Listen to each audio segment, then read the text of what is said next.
So usual disclaimers, but for you it's the first time. I usually Mm-hmm. record this so we can browse it or view it afterwards. Sometimes we share some tips. Sometimes we share uh, some useful content, hopefully, so we can go back to that.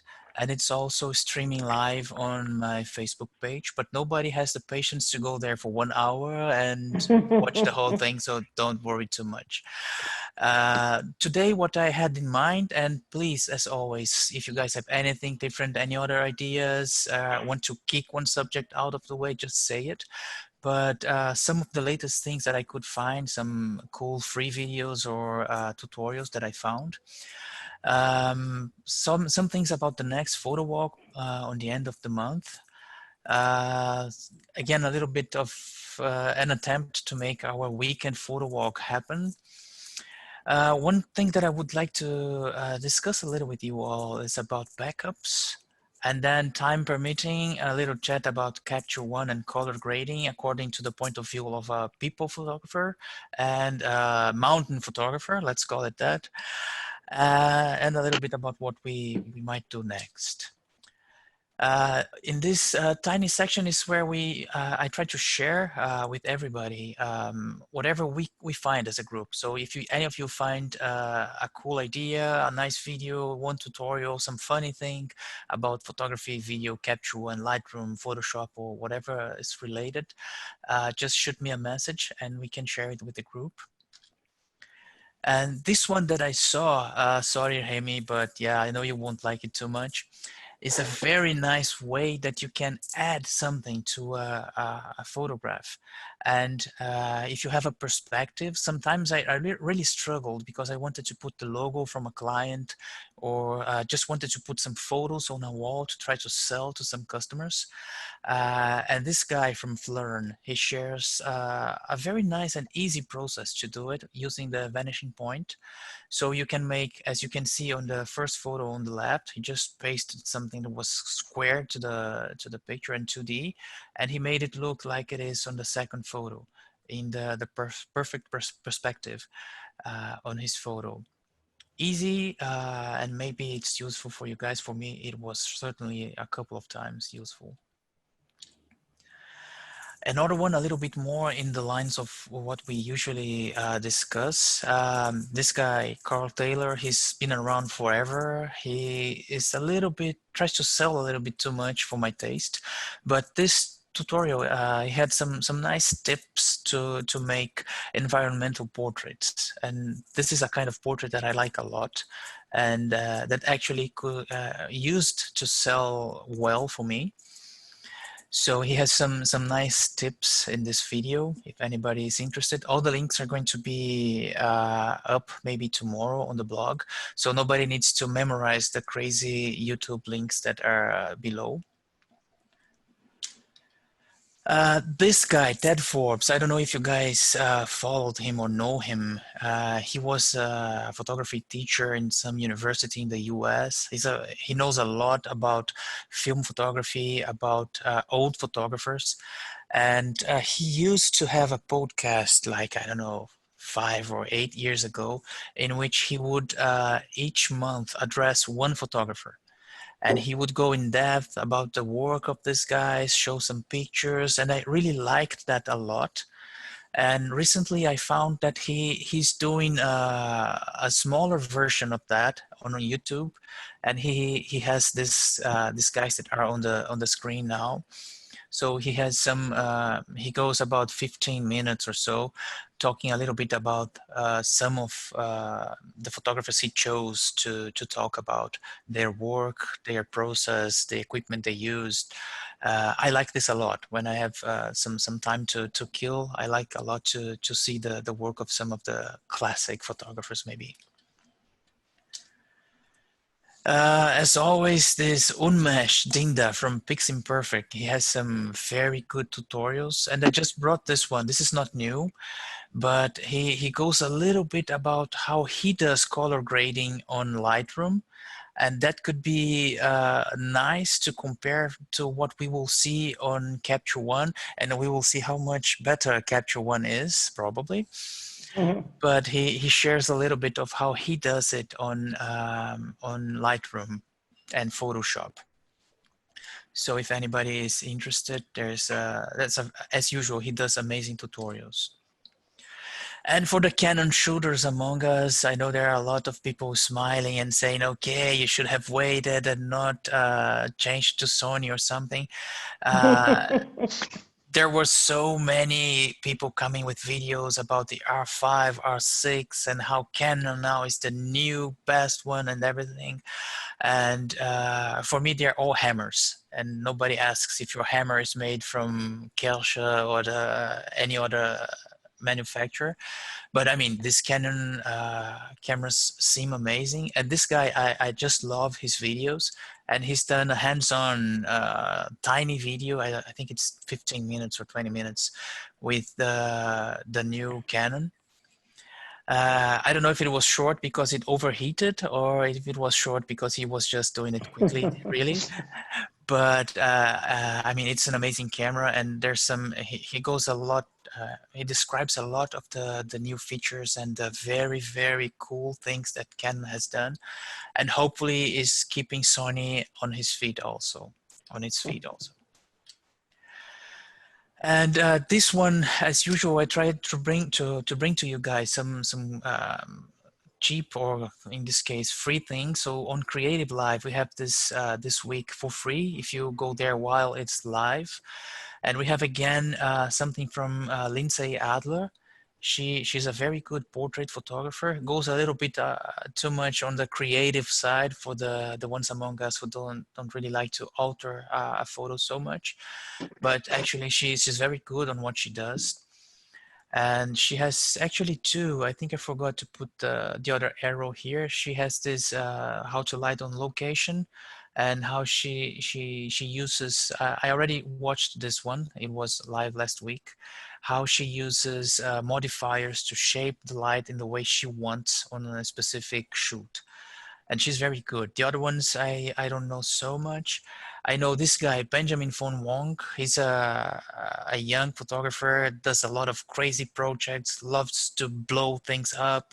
So it's probably going to be really fun to watch. And while it's streaming live, like 24, 48 hours, it is free if anybody wants to watch. The links, as usual, are going to be up maybe tomorrow. Oh, I didn't forget the arrow. That's there. The end of last month, we had a photo walk, and I just put it here because I saw that we would have somebody new joining the group. So it was an amazing photo walk. Maybe I would say it was the best one we've had in a little over 1 year that we've been meeting. And I mean, the models are so happy. We have so many good pictures. We had already some of the models shooting again with some of the photographers. So I think everybody was really happy with the results and the outcome of the photo walk. And we have all of that on our Facebook group Aura, so you can check it if you have the time and if you want to. Everything is there, the photos and the details. And it was a really nice one. So from my understanding, is it always with models, the photo walk? No, not really. No. We would probably love if it was always with models and always about portraits. I guess most of the people in the group prefer people photography. But many of the photo walks we've done were just cityscapes and going around the city and take some photos. But in many of them, we had between 1 and I don't know 6 to 8 models that would come, and we would do some photos. And if no model comes, I can always model for you. Lousy, but still available. Always available. And we had some amazing photos at that time, and some new faces that came to us. And hopefully in the new one, I always try to keep it on the last Thursday of each month, so we can sort of plan it a little bit. And the plan for the next one is on the 30th. It should be a Thursday if I was not so wrong with the calendar. We usually meet at 6:30 for coffee somewhere. I will there's a place exactly on the location I will suggest, and if everything goes well with the permit this time, Daniel, you are absolutely correct. So I'll try to get a permit if it is necessary, so we don't get kicked out of the place. And if all goes well with the permit, I will talk to the owner of the bar and cafe that's there, and we can meet there. And then we start around 7, and it goes until around 9. I would gladly try again portraits. We can try to make a little bit of the cityscape, because we can see a little bit of the city, the lake. And I still need to confirm which models are willing to come, but in the first moment we should have quite a couple of them. And some people that didn't go last time are a little bit envy. They have a little bit of envy because it was so cool. So we might have many of them coming. And the location, I will suggest one. But if anybody has any ideas, just shoot me a message, talk about it right now, or just make it happen in some way, and we'll try to do it there. The one that Lino suggested, and I liked a lot, I went there 2 evenings, was the Haute Fabrique. I went there 2 times around the time in which we shoot, and we did not have so much people there. It was not so full. Some areas were quite empty.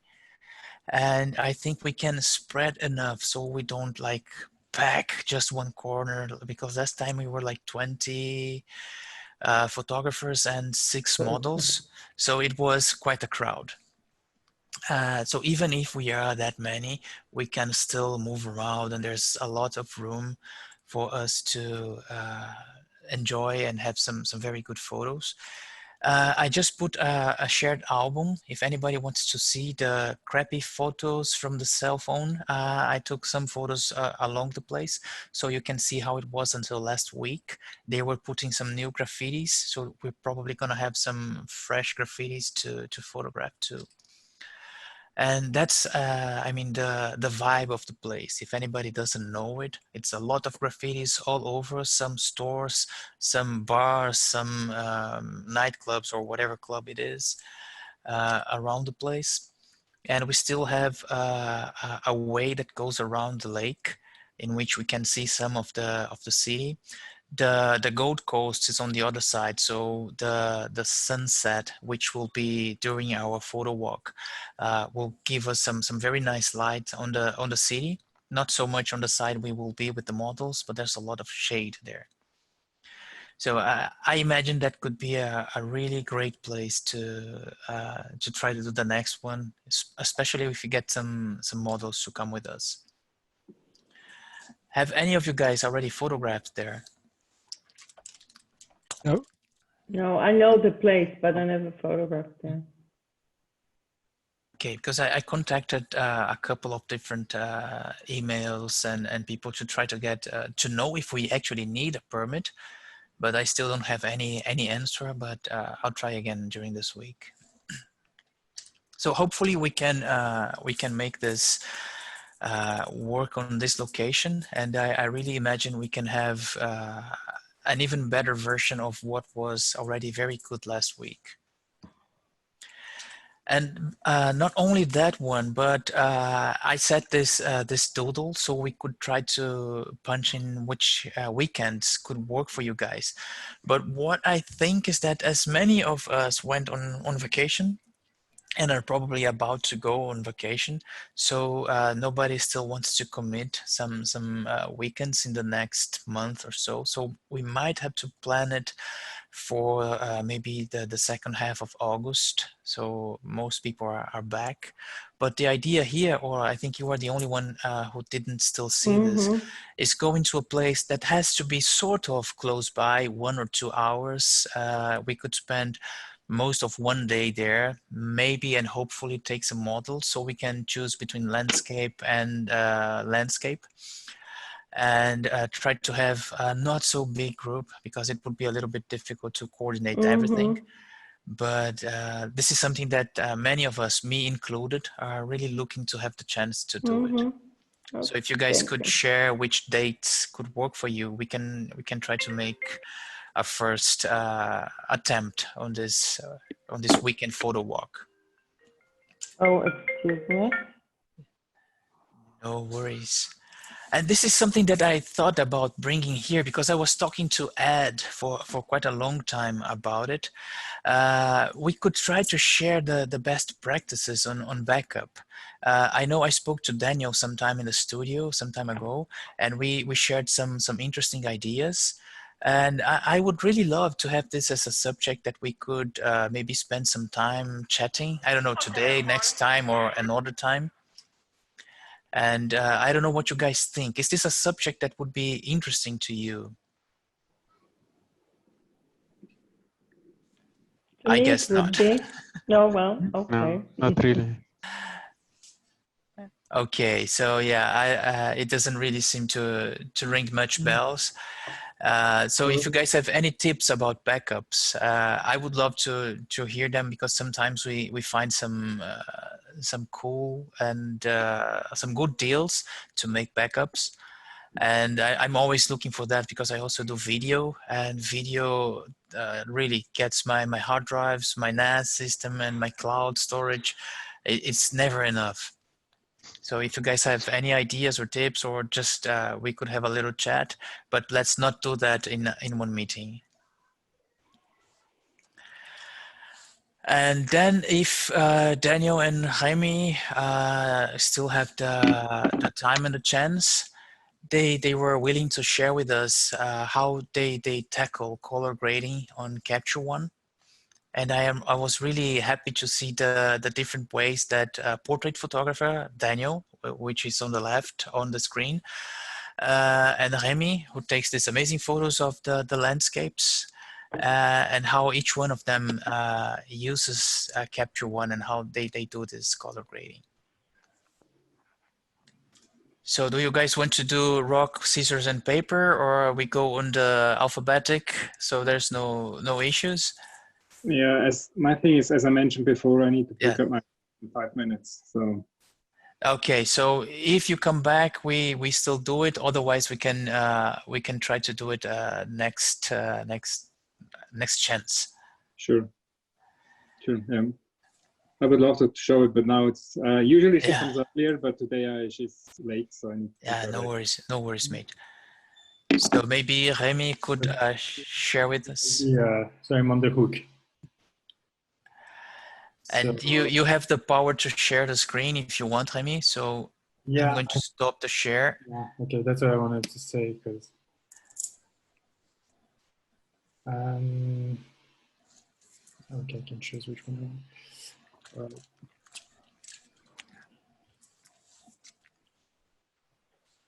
No, sorry, I just need to say it out. It's the first time I share my screen. Hey, mate, no worries at all. It is really a little nightmare to handle this sharing with Zoom. And when you try to share, there's so many thumbnails. You were always afraid to, okay, if I click the wrong one, it's going to open my bank account with the password for everybody.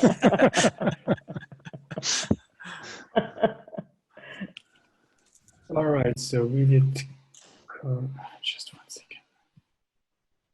It's nice to have a Mac, but also sometimes it's not. And whenever you want to discuss migrating from a Mac, I'm all in. I'm not going to migrate from a Mac, sorry. You know, I'm planning to buy a new one, but now I'm waiting because they're releasing like some new versions. Yeah, but you have to give a kidney and your left hand, but yeah, it's perfect. Yeah, that's true, but the point, you know, I've always been on the wrong side, meaning on Windows side, and and the day I changed to go on Mac, I was like, I mean, I just found it fantastic, and then now I can't come back to Windows. I'm using Windows at work, and I'm pissed at it all the time. Yeah, I mean, probably I would be working on the Mac at work. That would be exactly the same. Yeah, Macs are phenomenal. The day I decided to go away from Mac forever is when I lost my 5th, this is no lie, 5, because of the mainboard failure, which is a plague that happens a lot with MacBooks. And you have to throw it away. You can take some pieces of it, but you just can't do anything about it. And then I compared the prices of the new ones, and I could get a much more powerful system on Windows. I can still run Mac on my Windows notebook. I have a better graphic card. I have more memory. I can put 2 or 3 M2 drives. So yeah, I mean, okay, this is a long discussion. Sorry to interrupt your Capture One session. I kind of agree with you, and I'm on the. I mean, not that I agree, but I understand your point. I've never been. I've never had issues. That's the point. And with Windows, I was always like struggling. This laptop, I have it now for 6.5 years about, and it still works pretty fine. I mean, now with the photo picture application, it starts to struggle a little, but otherwise it's pretty fine. I mean, and any Windows laptop I had before, they lasted 3 years, then I could almost throw them because they were slow, the battery was not working, and so on and so on. Yeah, that's true. That's true. Anyways, we will put a topic on which is the best for photography. Yeah, and this is the craziest thing because we can do the same with Sony, Nikon, Canon, and whatever. Yeah, this is so, everything is so polarized now. But it's fun to pick on the guys on the other side always. Exactly. So I will show you this picture. So actually, the interesting thing is that I don't always use only color grading when I'm working on the color of my pictures. I use various tools like the white balance. I use also the color balance from the tool. Various So various tools, and then I apply them to different parts of the picture to make sure that at the end it looks as I want. And coming back to always you mentioning me, Caesar, like mentioning like I don't add anything. That's true. I don't add any object to my artifacts to my pictures, but I tend to be on the side where I add a bit of pictures and I do quite a bit of post-processing. And I think this picture is a good example of it. And just, I mean, without any post-processing, this is how the picture looks like. Mm-hmm. So that's nothing super fancy. That's nice. That's very nice. But I mean, this is way cooler. Yeah. It's the difference between nice and great. Yeah. Yeah, let's put it that way. And so I've got to remember which layers for what, because on Capture One, you know, I mean, for those who don't know, you work with layers as opposed to a bit like in the principle of Photoshop, and not like you do with Lightroom, where all the changes are applied directly to the pictures. So this has its advantages and its drawbacks. Advantages, I would say that you exactly know what you did on each layers, and you can come back to it, remove them, and adjust them just like each of the layers. And the drawback is that you're limited to 16 layers. That's quite a bit already. I mean, I read 16 layers, but sometimes when you want to do very small adjustment on a very small part of the picture, then that can happen. So let's see. First thing first. So that's that's the first thing. So like, for example, one thing I use is the white balance. And that's usually one of the first things I would use on my picture to give the tone I want to have on my picture, on the final part of my picture. So for this picture, you can see I selected the whole sky, part of the mountains. I removed some of the, the mountains on the right and on the left side. I removed part of the forest because I thought that was not really the color I wanted to give, this bluish color I wanted to give to the picture. So I kept also the top of this mountain here. I wanted to keep it slightly orange and lightened. So I didn't want it to make it too blue. So basically, I just went to the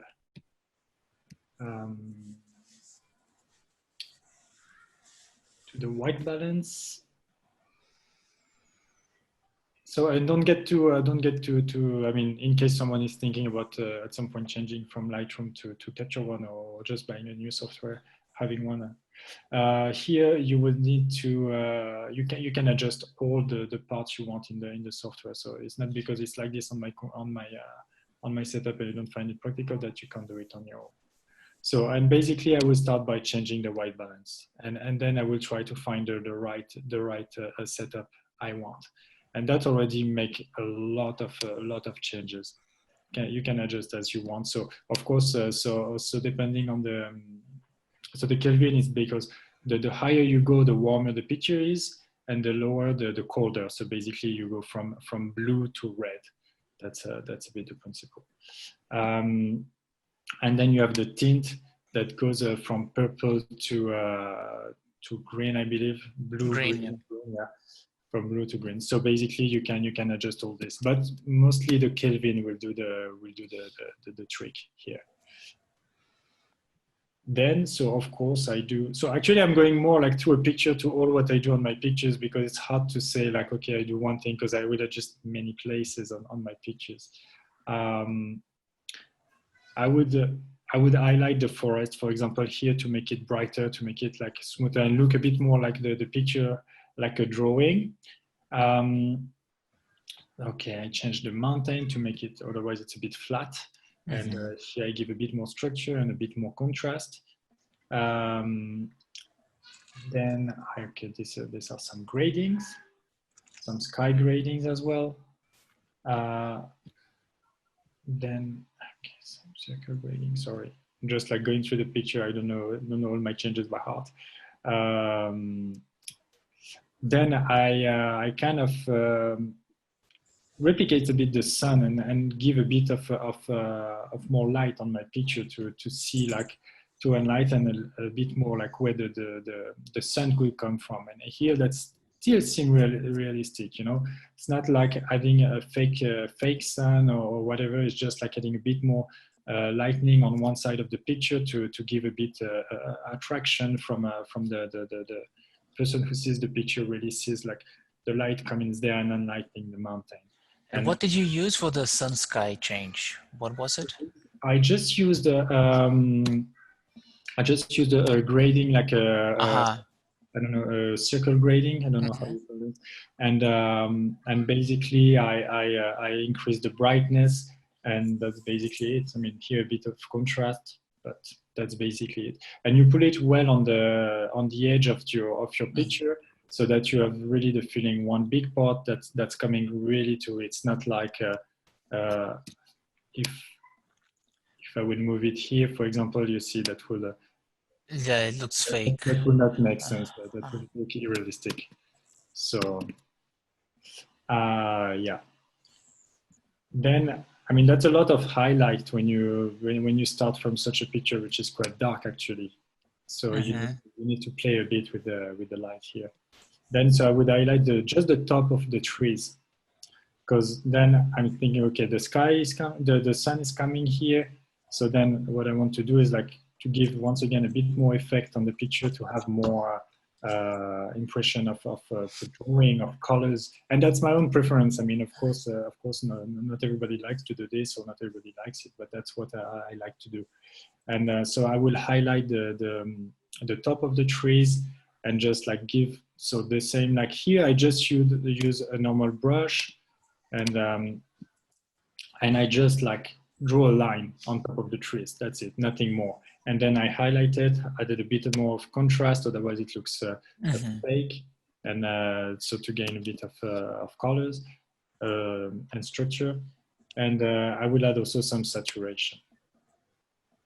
And I think on this one I use the colors, because that should not, I think my trees, let me verify this. Yes. So here I use the first tool, the one of the two which is given by Capture One, which is actually quite fantastic, to provide some different colors to my to the top of my trees, to give a feeling of the trees starting to fading with the autumn colors, and actually during autumn, because there is some snow, so that will be the beginning of autumn. And this is one thing that I really adore about Capture One, because I cannot understand why Adobe has this one for video, but doesn't have it for photo. You cannot adjust the colors in this way for photos, either in Photoshop or in Lightroom. You just have the other sliders. Now they're trying to approach this, but if you go for Premiere Pro, you have exactly this. You can edit your photos, and the color grading, you can do exactly like this.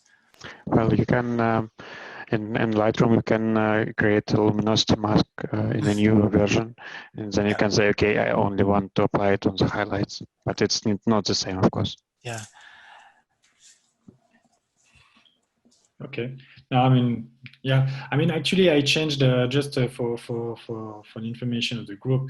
I didn't choose Capture One because I wanted to have Capture One absolutely. I was happy with Lightroom until I got into some trouble with the files and everything, and losing pictures and so on. So then I decided to change the software. I tried many, and I mean all the most well known. So I tried. How is this? Sorry, I don't remember the name of all of them. Like Lumina, I try another one. It's just called, I think, DxO, something like that. A couple of them, and in the end, and Capture One, of course, in parallel. And I tried like one picture with each of the software to edit it in the same way and see which one was giving me the best result. And Capture One for my Fuji, at least, was the best result I could get. Of course, that would depend on your camera, probably with let's say with the normal how is it called, the Bayer color or like sensor, with the Bayer sensor, then you will get very good results with Lightroom. And here with Capture One, with the Fuji APS-C, that does the job. The Trans-X, I think it's called. Yeah, for Fuji, it's quite a must-have, I'd say, because you have the profiles, the film profiles, the way it handles the capture of the sensor is just you cannot compare it to Lightroom. And that's the thing. I mean, when I have when I use Capture One, sometimes I send pictures to Photoshop to do some change of shapes a bit, or these kind of things that enhance a bit the picture. I don't do a lot of Photoshop, but what I do, then I revert back the picture in Capture One, and I lose quality. So I need to use some trick in Photoshop in order not to lose so much. Otherwise, I use quite a lot. You've got some trick in Photoshop not to give. I lose sharpness. That's what I'm losing when I do. And so then you need to add sharpness to your picture and to have it back. Otherwise, it's a bit of a shame, but well, that's the job. So anyways, so yeah, so on my on top of my trees, I want to give this yellowish trend, like the unlightened by the light, and a bit yellowish, so that shows a bit end of I don't remember if I took this picture end of winter or sometime beginning of autumn. I don't remember. And so without the colors, that will give me, that's not, I mean, I don't know if you can see it, guys, that's not a whole lot of change, but the change that it brings, I find that it's this small touch makes really the difference. Even though it's been screencasted to us, I can tell it when you switch it on and off. I can see the difference here for sure. Otherwise, you have them, yeah, you have them like bluish, a bit more bluish, and a bit like fading, and a bit sad picture. And here, that adds a bit of dynamic, I find, to the picture. So then you can play. So basically, you've got like different ways in the color balance. So you have the master that will change the whole color into with only one trend. See, that would just like either you go for blue, you go for green, yellow, red, whatever, what you choose. And then you've got the three ways, meaning that you have in one small screen here the mid-tone, the shadow, and the highlight. So I mean, as it says, it acts on the various colors of each. So the highlight in this case is playing quite a lot, because there is some highlight on the trees. Sorry, the mid-tone. Sorry. So the mid-tone. No, that's what I was thinking. Because there is no sun on the trees in reality in this picture. So the highlight will have only a limited effect. That will be mostly the mid-tones. So I've got to come back to the original one. Yeah, there we go. And so then you would have the shadow. So the shadow is interesting. That gives like kind of the effect of this of the filters you get on Instagram, if you want, if you know them, that would make the picture a bit fading. I can show you quickly if I add a fill layer. You see, that's one picture where I have all the layers used. But if I go on the background, then I would go, I can go here.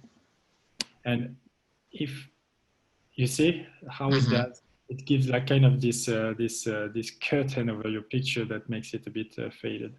Of course, here I emphasized it by putting it at the maximum, but just to show you what the effect it does. So it's not particularly the one I prefer. Sometimes I like to use it, sometimes not so much. It depends on the picture itself. So let me get back to Chris. That was the one. Yeah. And then you have the highlight, of course. And sorry, and on all of the smaller circle, what's very practical, so you can either move here, you have a small circle that you can move around as you wish.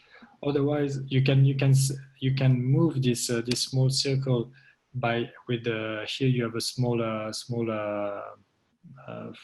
I don't know how to say, but this small thing that helps you to adjust exactly how intense you want your color to be. And then you've got this one on top that really helps you to adjust the picture all around all around the colors available, and that would help you to really have the exact adjustment you want and the exact color you wish. And you've got here something that plays for the shadow and highlight. So basically, if you go higher, you would highlight the colors. If you go below, you would shadow them. I tend to let it quite a bit on in the middle. Actually, now looking at it, I would even put it a bit darker for this one. You know, I will let it original, but then you've got the highlights, so same principle, of course. And then this would play directly on the highlights. So as you can see, it has less effect than the midtones, but still a little, and that can make. I mean, all these three together will really make a difference when you go here on the targeted place. And I mean, I'm not touching it now, but I know that if I would touch it again, I would definitely come back with something perhaps better. I could sometimes come back 10 times to one picture and change it as I want. So that's a bit how I use the color. Of course, then after I would, to have something that looks realistic, I would also do exactly the same thing as I did in the sky, but in the water, given the reflection. So I applied the sun to the water. I did the highlight on the trees, but of course, because the water is usually a bit darker, then you don't get the same perfect reflection, especially that here it was a bit on the shadow on that side. So I darkened it a bit. Then I do a bit of dodge and burn. For those who don't know, it's the dodge and burn it's a technique. It's okay. The name sounds a bit barbarian, but it's actually a pretty simple technique. That means to play with the color, with the shadows and the highlight on your picture. Then you would highlight some part and bring more shadow to some other parts. And that makes certain effects that give some dynamics on the picture. So on this one, that doesn't do especially the effect you would, the most amazing effect you can find. But sometimes when you look at on Instagram, some pictures, some guys, they have like you have the feeling of extreme smoothness and like kind of a very pretty highlight on stones or whatever when you look at the picture. And that's what these guys are applying to their picture. They basically put, lately I've seen, maybe you've seen a lot of pictures from Valençol in France, like with the lavender fields. And here you see many people playing with this. You have basically they highlight the top of the lavender fields and they darken the between the lane and around the lavender lanes. and that gives a feeling of the sun is highlighting just the top. That's just, and that makes it almost look like a drawing as opposed to a picture. And I mean, the effect is really beautiful when well used. So here, that's what I did a little. I highlighted here a bit the forest on the side, a bit the side of the mountain, again for the sun, to reflect the sun here. And on the burn, what I did, okay, some other part that were a bit faded on the picture or like too highlighted for me. So that's very, yeah, maybe a bit picky here, but well, that's what you do. And yeah, adding a bit more contrast than at the middle of the picture. That's what I do. So that's one way I work with the colors. So playing with color balance and the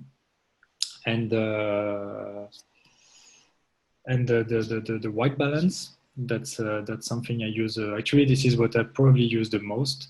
Last time when I was working on a few of the pictures from the Photowalk that we had where we did this shooting, I actually ended up using much more the color editor here, which helps you to just select one color to your picture and adjust it. But I can still show you what I have. So I will show you a picture that I have from this weekend. So I didn't really do much to it.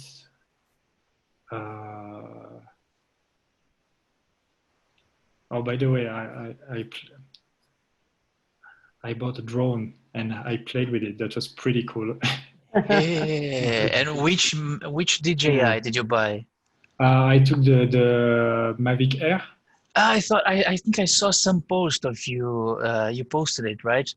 Yeah, I put it on. Yeah, I saw it. I kind of decided it was a bit impulsive. But so far no regrets. So it was pretty. Man, it's amazing. We need to arrange one when Nick comes back. We need to get together and enjoy some things with the drones, because you can do so much different things with it. That's really cool. I mean, I'm just discovering now the possibilities, but it's I mean, it's really incredible what you can do with it. Yeah. To show you a bit the effect of dodge and burn here, that's a sunset I took last time very quickly when I came back. When was it? On Saturday evening.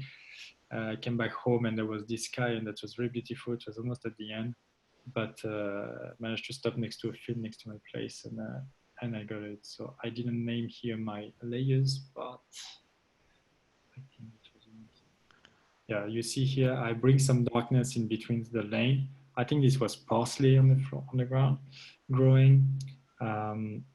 So I bring some darkness in between so that the lanes are popping up a bit more.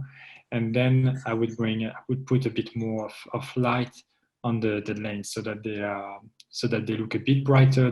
Like the sun is really enlightening them, and that still looks natural. Doesn't make it look like it's completely fake. On this one, doesn't look too much like a drawing, like some other picture could do, but still look realistic. So that's something I still try to keep, just enhancing my pictures. But anyway, that was another one I wanted to show you. Sorry,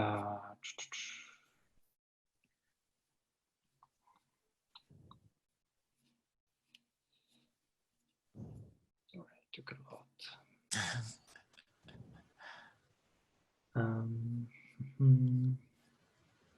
There.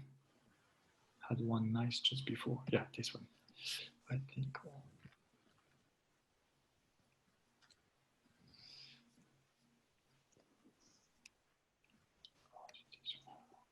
On here.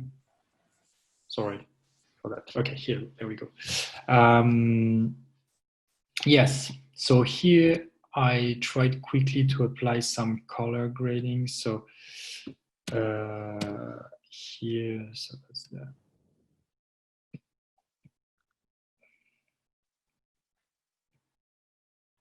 I'm not even sure where I did this. In the background.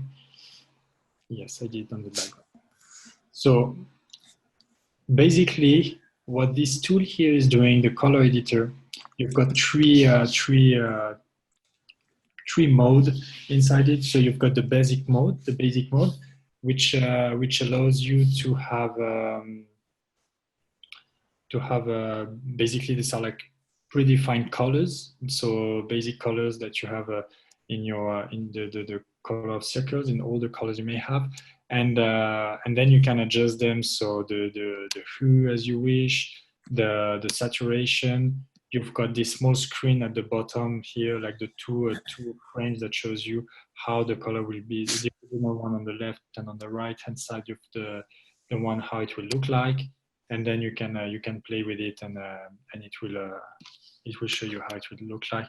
Of course, there is no pink in my picture here, so that will not work. But if I take like a green, maybe that would affect my picture quite a lot. Like all the green will be affected. So, and you can see here, if I select the green, that takes all the spectrum of color, which are from blue to yellow. So all the green. So here I don't really have a choice to choose which part I want. Maybe by playing with the hue. No, that will not.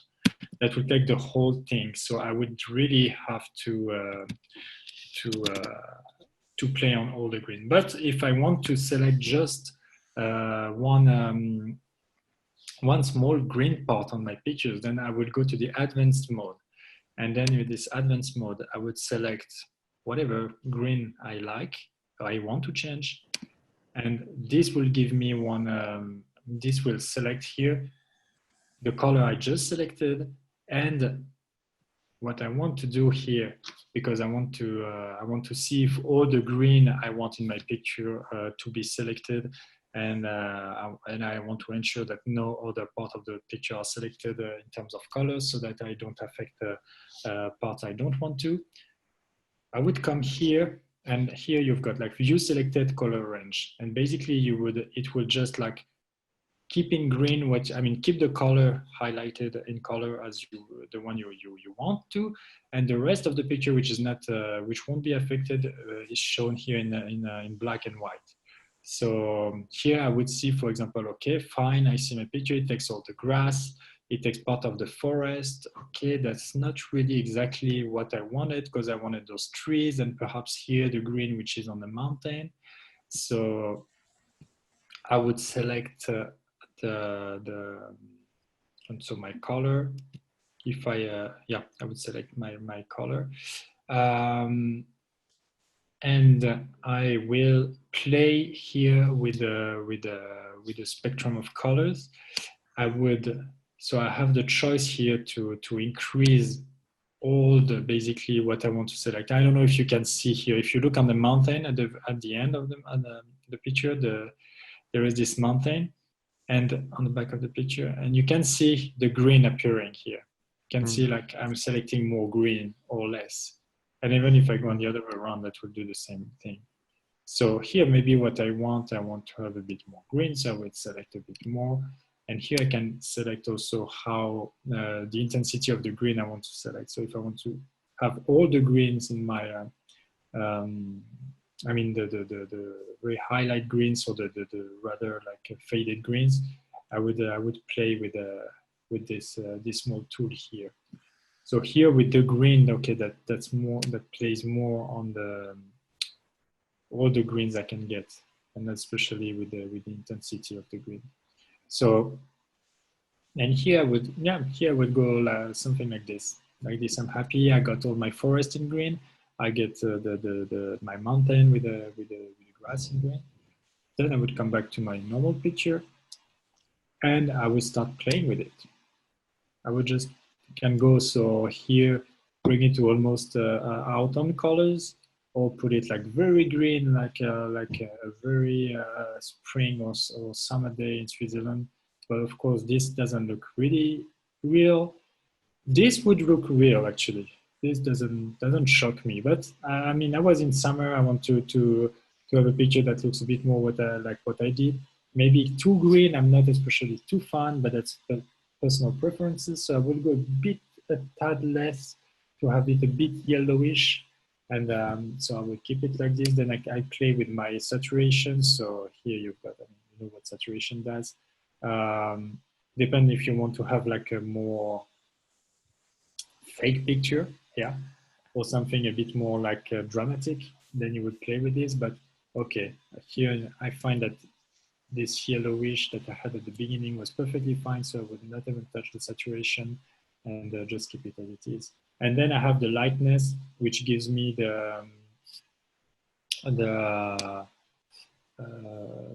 basically, yeah, it lightened the color of the grass as you want to. So that's something I'm very careful to play with. I will play with it a little, increase it a little, because I want to have a bit more, maybe make my picture to be slightly brighter, but this is what I will do.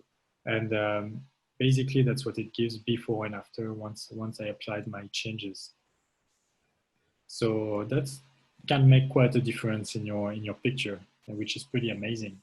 And then of course you can select as many parts of your picture as you want. I mean, I think as many, I never really tried. But and then you can adjust all these colors as you wish, and that can give a pretty good result. But and this is maybe just an advice from me, but when you start playing with this, just be careful not to go over the board and don't try to get excited about changing too many colors, because then your picture is likely to look unreal and probably like too fake, and that's a bit I found that's a shame. It's easy to go like Evo HDR if you go too crazy about it, right? Exactly, and that's why I try to adjust like some few parts when it comes to color and those kind of thing, or I would try to change most of the picture, or just do small parts like I showed you on the picture before. But yeah, not definitely not okay, now I would change the sky, I change the grass, I change the water, and then my picture looks like nothing. So I'd rather not do this.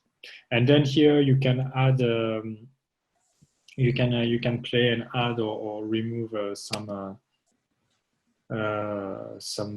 color, some I don't know how to call this, but yeah, some color selection basically. So you can play with this, and then you've got something for the skin tone. But here, that's something that's probably less for me than for Daniel, who just left, because it's more on his domain, and this one I don't use it so much, unfortunately. So, but I know that with this you can get pretty good structure from the face, like yeah, and play. I mean, from the face, from the skin, basically, and really have a very improved details and colors. So I think that's a pretty cool tool, but yeah, don't really use it much. So that's basically how I use it, what I do, and what Capture One does. I don't know if you guys have any questions or something. Right. I really love to see it, and every time I go a little bit deeper in any of the many aspects of Capture One, I really like a lot, and I like to see what it offers differently. And for me, it was great. I could see a lot of the color wheels and the color grading and the way you do it. So yeah, I really loved the explanation. If anybody has any questions, any ideas. Anything you disagree with, or you found better on Lightroom than here? That would be interesting as well. Well, I still try to find my way around with Capture One. It's quite huge, and there's a lot of possibilities. Yeah, there is a lot. There are a lot. I mean, there are a lot, but as you use it, I mean, that's what I tend to do when I got it. I use it pretty intensely, and then you get around pretty quickly, and then you see what you're likely to use. You know what tool you have, because in certain circumstances you may need some of them a bit more than others, and then that can be pretty cool. So, and on top of that, here I don't have the latest version. I decided not to take it this year. I will wait for a bit more changes, but I think on the new version you've got like some few more tools that exist as well, and or enhanced tools as well. The only thing I don't really like about Capture One is the fact that when I look at my picture here on my screen, the definition is really not great. So I don't recall how it does on Lightroom, but my picture, you see the mountain here looks a bit blurred, but actually it's not blurred. This you get used to over time. But when you zoom in, then when you zoom in here, you can see normally the mountain is not blurred, and here it's not. And so and when you're here, you have the feeling that it is, and that's just the way the software handles the pictures. So that's just. I had some similar issues with Lightroom, but it's just that if it doesn't pre-render the preview, you look at it first time and you think it's unsharp, and then you zoom in and Okay. Because it's I a mean, very I common think issue. that's a good thing. I should look at it because I tend to export my pictures, see how it looks, and sometimes I over sharpen it because I have it. I just use it. I just see it like this, and I think that this will how it will render at the end, but actually it doesn't. Especially. So you're sure it's not because you're using a Mac, right? Here we go again.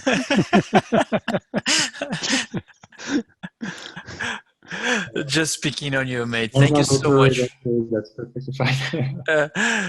Thank you so much for sharing your process and making us consider even more a little bit Capture One every time. You will see the day you change it will be over. You won't come back. Yeah, I've been using Capture One every time more, and I'm really happy with it. I just need to learn enough to be as productive as I am with Lightroom. So this is the thing I've been doing. I've been building on it because I don't want to. I already I have so much that I have to deliver that I didn't still. So I want to make the leap with being careful. But I'm totally in. I'm bought already. I have to send the bill to Daniel afterwards. Yeah, you can do that. Yeah, exactly. The only thing I also not hate but miss, something I miss here is the HDR and the panorama.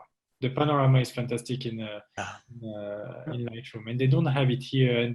And I truly wish that they do it. I mean, last year they came up with with end of 2019, we are doing revolutionary changes. We're going to change everything. It's going to be fantastic. So they didn't say what exactly they were changing, and they asked people to pay for the change and before even releasing what the change would be. So I didn't really like this approach, so I decided not to pay for it. I'm not going to pay for something I don't know what it is, and so yeah, they still didn't put any panorama or builder or HDR. So that's really missing here. That's something I really truly love, because then I go through the pain of going through Photoshop for the panorama. I don't really like it. I mean, it takes more time, so it's a bit annoying. Yeah, and you have to go and create another file and play with 300 gigabyte TIFF file, and actually Adobe made it a lot better in one of the last improvements, doing the panorama, so you can have now multi-row, multi-shots like an HDR panorama, and it's really, really easy because it's already there in the software. You can do it directly on Lightroom. Okay. You see, that's something I'm really missing, and I was actually wondering to perhaps just to take a subscription just for this, because you get some software specialized in panoramas out there, but I mean, they're painful to use. Honestly, they're painful to use. And they can do great stuff, but I'm not a panorama addict, so I want something that does the job pretty quickly and well, and I will be fine with well or very well, rather than very excellent. And if you go for the Petit GUI and some other ones, they're just crazy to use, and you have to put all the stitch points. I mean, that is a lot of work. Pain in the ass. Sorry, but okay. I have to excuse myself because I need to get on the phone that keeps ringing. Okay. I'm sorry about that. It was nice meeting you all. Thank you very much. Thank you. I will send you on Instagram so I can give you all the contacts of the group. Excellent. Thank you very much, Thank everybody. You for joining. Bye-bye. Thank you for Bye-bye. having me. Bye-bye. Hey, Remi, thank you so much for sharing your experience with Capture One. Daniel could maybe share with us a little bit. Maybe we go a tiny bit over the 9 o'clock mark, but as usual, it's always open. If I would love to see what he has to share with us. Yeah, so I can share my screen. Yeah, here it is. Okay, so thanks a lot, Remi, that you did the whole complete introduction of the color photos. So again, and I guess you had a better example, because I'm only showing the impact it might have in a simple image. And this is something which was for me in learning, that images can be enhanced with just ticking or just playing around with a little bit with colors in much nicer images. Well, of course, it's always a personal taste with this. So this is just how we liked it. And I say we because this is actually an image my wife has shot in Geneva. When we went to 4 weeks ago, we have been in this area on vacation instead of Scotland. And this is in the Botanic Garden in Geneva. So Camille actually was posing here. It was in a shadow area, so you see the sunlight everywhere. And this is kind of out of cam. Well, we did a little bit with the highlights and the lights, but this wasn't for the colors. It's a Nikon color set. You can see it's a bit bluish and greenish, and it doesn't look so warm as we actually wanted to have it. So so we tweaked a little bit around with the colors, and you see here on the left-hand side, I also used the same panel. And if sometimes I usually work with the large wheels because maybe a little bit clumsy. So and then it's the same as Remi just showed. And now I do work with the newest version, and the newest version has this wonderful slider here. You can just pull over the image, and then you see how the image is changing. Whoa. So this is actually what I wanted to show. You know, the image looks now, I don't know, yeah, it looks kind of, I have the iPad here to double check what you guys see. So it looks quite similar. So you see the difference, it's much warmer. You see here the colors in the back, how they change. And so I think it's, so this is for us more pleasing, and it does more reflect the mood on the set or in the Botanic Garden. It was summer, it was warm, it was nice, it's friendly. And especially Nikon shooters know that the colors are pretty harsh and not so warm.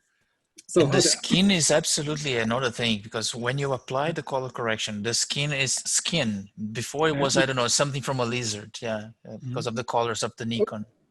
It's Nikon and the reflection of the green grass. So this is reflection from the green surroundings. This is something that happens if you shoot outdoor. And this is something a lot of people don't consider when they edit on the pictures, that they might have colors from the grass or from the wall or whatever.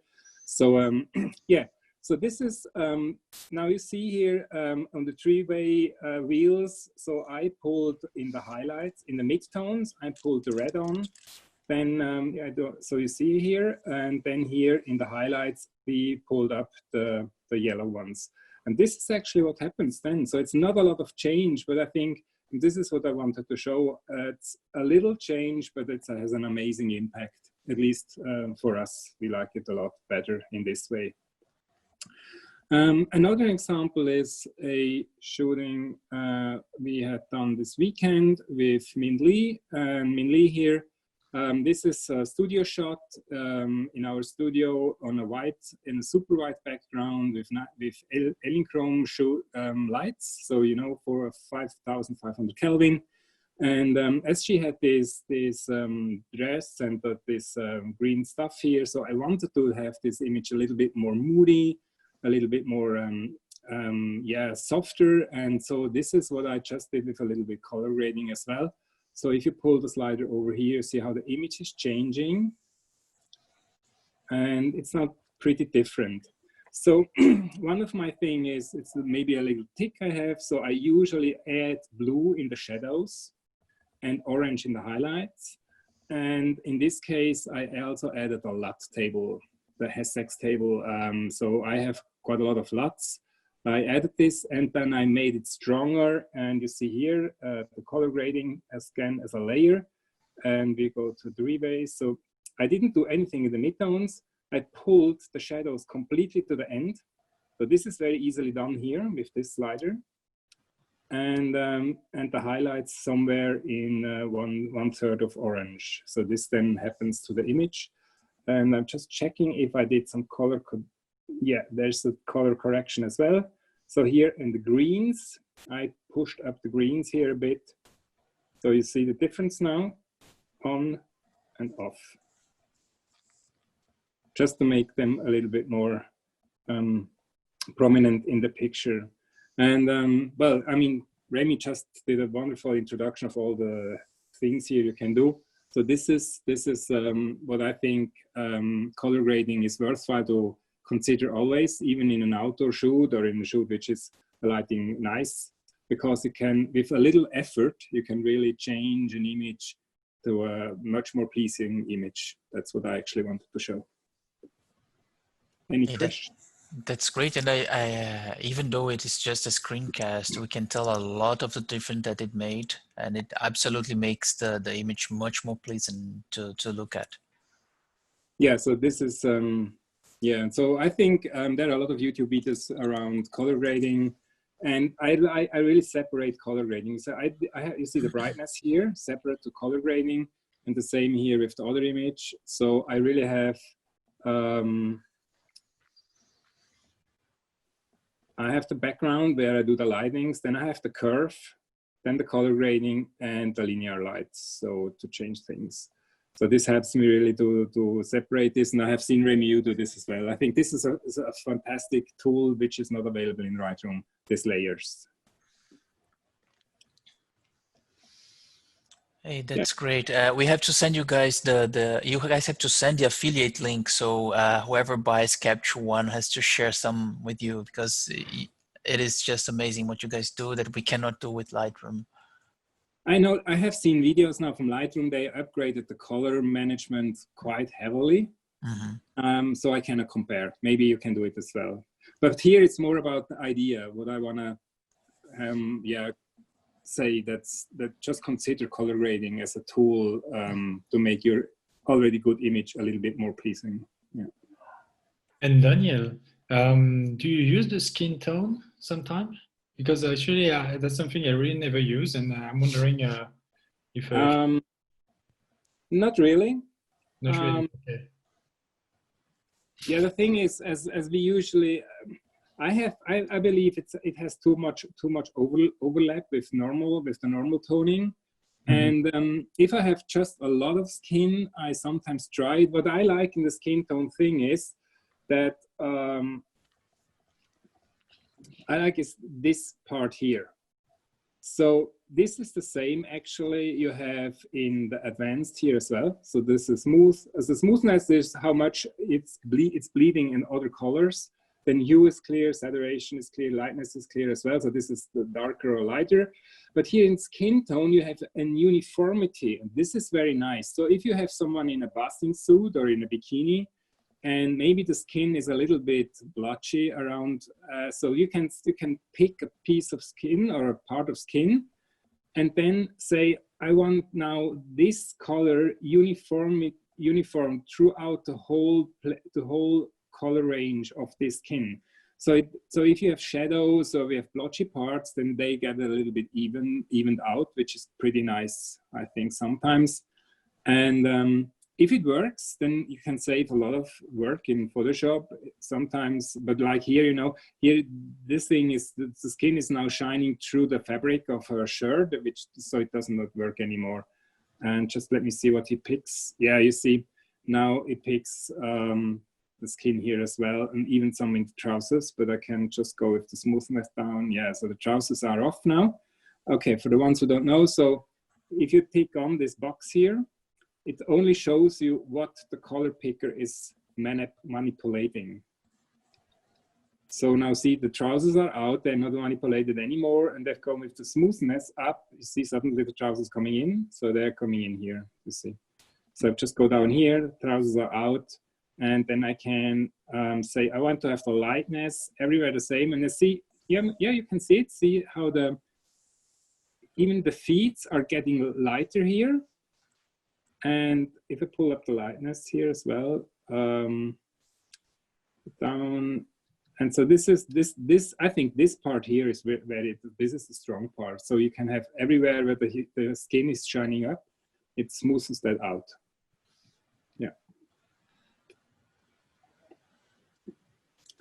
Yeah, that's my take. And this uniformity thing, do you think you could maybe use it also to even out some of the age marks you might have on a face? No, it's not so strong. It's very subtle. I mean, this is the idea behind it. It's very subtle. But the thing is, I used it already to even out the background in a studio shoot. So I actually selected the background because it's the same issue. You have a background that maybe your material is not flat really, so you have a little blotches or shadows, and so you can use it as well. So it doesn't recognize. It's not an artificial intelligence that recognize a human being and skin. It's just you just pick a color, and you can pick any color actually to even out. Yeah. So you can even, I mean, I could select her trousers, and then I can do the same thing here. You see? You see, this is a good example. You see, the shadows are kind of removed. Saturation is, and certainly the trousers have the same smoothness all over. The only difference here in advanced, you can pick a lot of different, and you see, you have then for each color, you have a separate dial. And in skin tone, you have only one. Mm-hmm. Usually you have only one skin. That's yeah. But yeah, I used it as well. I kind of misused it for other, like now for the trousers, it would be a good example. But these trousers are heavily photoshopped anyway, so they were full of creases and wrinkles, so I had to remove them. Yeah, that's about Capture One. And yeah, this weekend we had a shooting, just again, for the ones who shoot tethered with Lightroom. In this shooting, I actually unplugged the cable about 5 to 6 times. I have this thing you can, you know, when you stand on the cable, it just unplugs instead of ripping off the camera. So it's a safety thing. And someone was standing on the cable. I just walked away, zack, it was out. And with Lightroom, you have a chance to restart the computer then. And with Capture One, you just replug and everything is working. And this was for me the main reason really in the studio to work now with Capture One. Yeah. I mean, there are a lot of things we haven't shown in Capture One. Kurt, do you know Sessions? Yes, but I don't use it yet. I really can recommend using Sessions. Yeah. I don't know. I don't know if the other people are interested in that. Remi, you are using this as well. There's nobody else here, right? I don't really use it for me. But now we have only 4 of us are now in the call, so all of us use Capture One. Maybe Cesar not as much as we do, but not yet. Not yet. I never use it. Never use it. So if you are interested, you can say you can go to Session, and Session is kind of a known library for a shoot. Mm-hmm. This is not a big thing, but you can have templates, and this is super strong. You know, so for the last, we had a shooting with Min Lee, and I prepared it on Saturday. The shooting was on Sunday, and we were 3 photographers.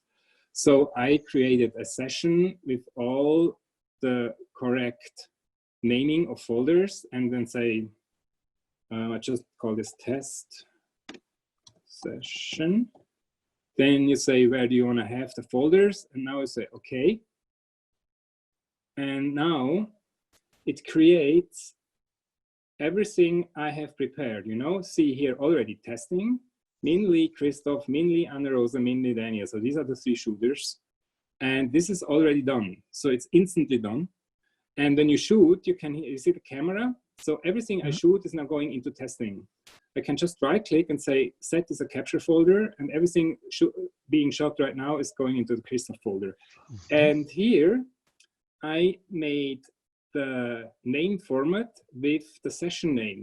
So automatically the files will be named with a number and minly and the name of the folder. So I don't have to rename. And if I move over here, say capture folder, then automatically the file name will take this part and add a number to it. So after the shooting, you should not forget to move around here, right? Yeah. The shooting, the renaming is done, the numbering is done, everything is in the right folder. And behind this are real folders, you know, so this, see here, the test session, it's created a folder, and here is exactly the same structure as we have seen here. And then when Christoph left, so he is a friend of us, I just copy pasted the whole folder onto his hard drive and mobile hard drive, and the whole thing is done. And you see here, if you go back to Minly, capture, so we have, and you see the names here. Yeah. So this is automatically created by the tool. Great. And the cool thing is, yeah, I know people, then a lot of people know that, but they say, oh, I have to do this every time. But no, you don't have to, because you can go up here and say save as template. And then you save all these adjustments you have done in the folder structure and in the next capture. And then you can just give them a name, and then you can use it. So I have one, for every shoot we have, I have a session. It's called, let's call this test 2. And it's called, so I gave them a number, so it's version 5. And yes, okay, please. Hi. Hello. So you see here now it automatically created this structure. Test again as the capture folder, and test, and so set 1, set 2, set 3, set 4. And here the cameras. These are the cameras we are using. And so when now we start shooting, so the tests go here, then I say, okay, session 1 starts. I just go over and say capture folder, and then capture folder here. And so I have everything already very clean separated. And yeah, it's done with a click at the end. And you separate it in the different cameras.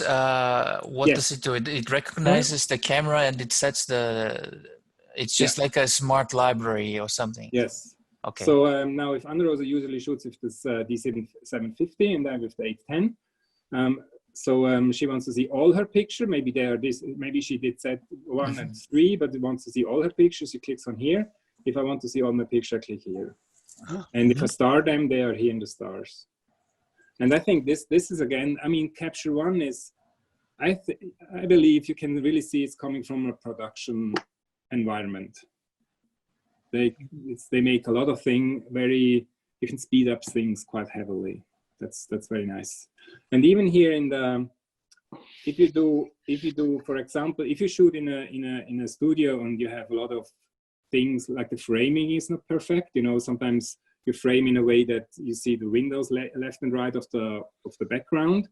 You can then crop it, and here in next capture, you say copy from last, and then it will take the same cropping for the next image.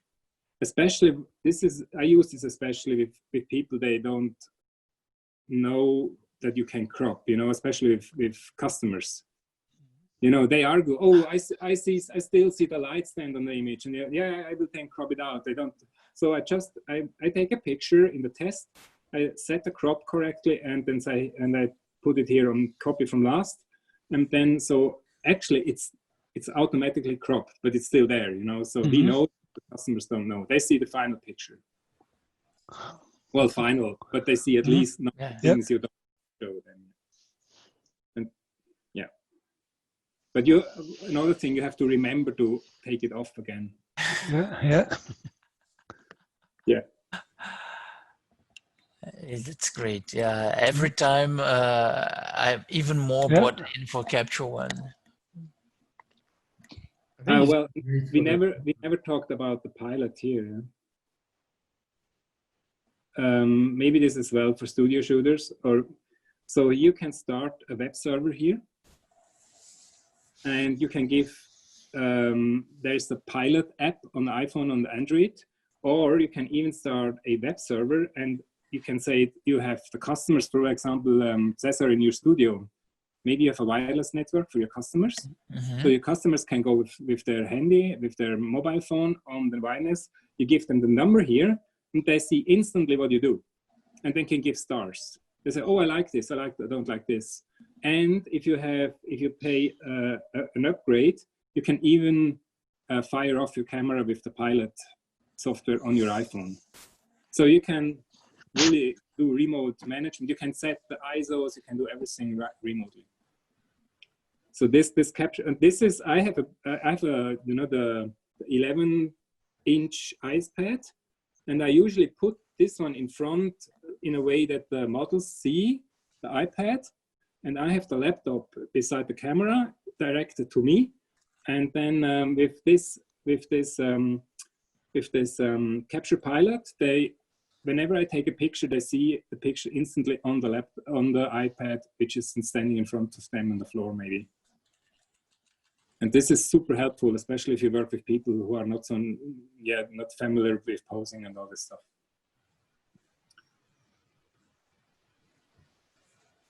I am already looking for the capture pilot here on the App Store. Yeah.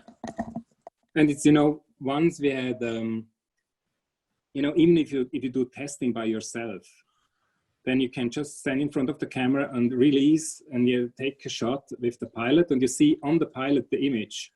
So you can do testing by yourself, or what we had one situation where we had hold a lot of things, and we had not enough hands. So I actually had the iPhone in my hand, and I was just beside the model and doing some stuff, and then just released it by the iPhone. And so I didn't need to go back to the camera, which was on a tripod.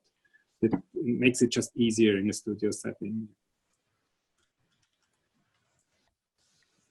Yeah, this I didn't mention the last time because I think it's super strong. And this is another thing Lightroom doesn't have. Yeah. I'm not, you know, I'm not against Lightroom. I think Lightroom is a fantastic software. I'm just saying, I'm just trying to point out the differences. And the app is called Capture Pilot. You're looking for it for, I'll share the link with you, with the group. I just got it here. Okay. So it's gonna be in the chat. And you can download it for both Android and iOS. Yes, and with the free version, you can see the pictures, you can start the pictures, and this is something else which is, I think, fantastic. That sometimes you look through it and say, "Wow, I like this image," and you just give a star, and then you see the stars appearing here right away, instantly. You know, I need to go back here. Guys, I need to leave you, so have fun and see you next time. Thanks, Jan. See you next time. Thank you. Bye. So if you start them on that Capture Pilot, the stars appear instantly here on the side. So this is also very useful, I think. Yeah. And do they come on the XMP files or something, so that if you open the same directory on Lightroom, it would show there? Yes, that's what I use but you have to be careful. I lost once, you know, you can say here, is it your load meta file or sync meta file? And I think sync is a bad term because it's actually right, yeah. Yeah, and so when we use Lightroom for starring, that we do sometimes, because Lightroom has the online modus, which is not available in Capture One. So sometimes I upload the images on Lightroom, then make a mobile catalog, and then people can store it there, and then I sync them back in here. So in Lightroom you have to save the metadata data, and then you can upload, and they say load the metadata, and then it loads them up here. Yeah, that's working. Yeah, I've never. Well, yeah, we did it from here to Lightroom, but I think it's not yeah, you need to be careful. Yeah. If you forget, you might have quite an issue. Yeah. Seems Yeah. to be the app is not available for Android, huh? Only for Really? iPhone. Huh? Yeah. Oh, really? I thought Yep. it did. I have iPhone and I couldn't iPad find here. it. Yeah. It's iPhone and iPad. But oh, sorry, I didn't check the link. It was just an Apple store. Yeah. But on Capture One side is also that it just takes you to Apple. Oh, okay. Yeah. Sorry, you know. And if you, yeah, I have to say, if you want to use the remote shutter, so that you want to use your iPhone as a shutter to really manage a camera, then you have to pay. Then you have to pay something. But you know, yeah, I mean, it saves a lot of running around, and I think it's good.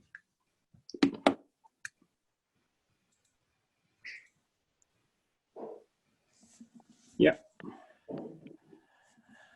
Yeah, mate.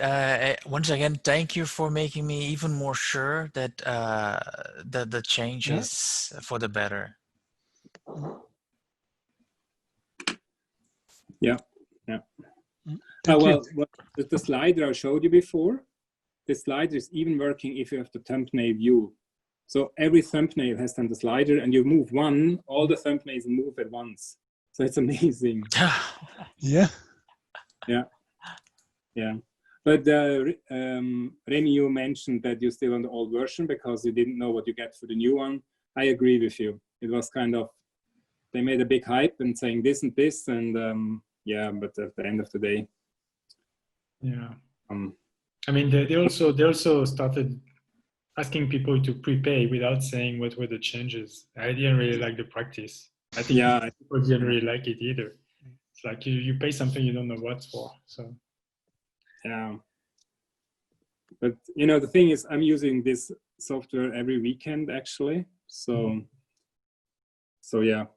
And I'm happy that it is. I'm just happy that it's working so easily. I mean, this weekend we have about 4 or 5 people on the set with the model, which is performing, and then you unplug, and then suddenly the plug was drawn out, and then you can just replug. And with Lightroom, it's a nightmare. I mean, even if you spend $150 or $200 or Swiss francs, but if you're on a set with people, and then you know, this money is worthwhile anyway. So yeah, no, definitely. I mean, even if it doesn't cost something, but it's the stress of everybody's looking at you, and you say, oh, just wait, I have to restart the computer. And so this is, I mean, this is a nightmare. Then we start the computer, then the camera, then unplugging everything, and you never know when it's working, when it is working again. And on this. So. Yeah, no, I get it. For studio, I think makes sense. I mean, I think for me, for landscape, I don't need all the functionalities you need, and perhaps also the new ones they added and those kind of things. So yeah, I agree. I mean, it's there. Actually, it were only a little changes. So the slider is new, some color things are new, but at the end, there are a lot of little changes, not so many. You know. But yeah. I mean, I'm working for a software company, and I understand people working, programming, they want to have a salary. So I say, okay. That's the same for us. We ask our customers always every year to buy a new version because we have to pay our development people as well. So I kind of understand that. So. Makes sense. Okay, guys. It's like 9 something. If anybody has anything else to add, some ideas for next time or whatever, just say it now or shoot a message afterwards. But if not, as usual, thank you guys for coming and for making this Tuesday evening fun. And I'm looking forward already for the next one. Yeah. Sure. Yeah. No Thanks a lot. Thanks for organizing it. problem. Yeah.